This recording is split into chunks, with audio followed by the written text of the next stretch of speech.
خبر شامل کریں گے میو نیوز کی رپورٹ کے مطابق پاکستان اور دنیا بھر کی طرح ساؤتھ افریقہ کے شہر ڈربن میں بھی پاکستانی کمیونٹی نے 14 اگست کا دن نہایت جوش و جذبے اور ملی ولولے کے ساتھ منایا۔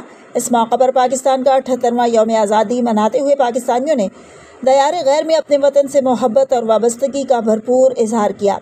یہ program Pakistan South Africa chamber of commerce, trade and industry اور آل میوات انٹرنیشنل کے سرپرست اعلیٰ اور صدر پاکستان ساؤتھ افریقہ ایسوسی ایشن Durban clear road Liaquat Ali میو اور ان کی ٹیم کی جانب سے منعقد کیا گیا۔ تقریب کا آغاز تلاوت قرآن پاک اور نعت رسول مقبول صلی اللہ علیہ وآلہ وسلم سے ہوا، جس کے بعد قومی ترانہ پیش کیا گیا۔ بچوں نے ملی نغمے اور ترانے پیش کیے اور پاکستان زندہ باد کے نعروں سے ماحول کو گرما دیا۔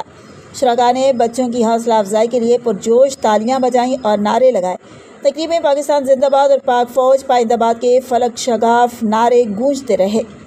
اس موقع پر سابق میئر ڈربن فوزیہ پیر، فلسطین کے ایلچی عمران، پاکستان کمیونٹی کے صدر اعجاز احمد، جنرل سیکرٹری جنید احمد، صدر چودھری ظفر مہدی اور Pakistan South Africa trade of commerce کے چیئرمین سمیت پاکستانی کمیونٹی کی بڑی تعداد نے شرکت کی۔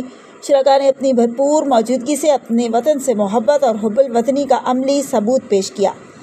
پروگرام کے اختتام پر پاکستان کی سلامتی، ملک میں بسنے والی عوام، کشمیری اور فلسطینی بھائیوں سمیت دنیا بھر کے مسلمانوں کے لیے خصوصی دعا کی گئی۔ بعد ازاں کیک کاٹا گیا اور مہمانوں کے لیے پرتکلف کھانے کا انتظام بھی کیا گیا۔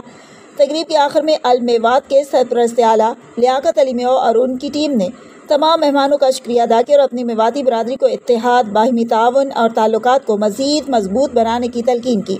انہوں نے اس بات پر زور دیا کہ اس طرح کے پروگرام منعقد کر کے اپنی میواتی قوم کا نام دنیا بھر میں روشن کیا جائے۔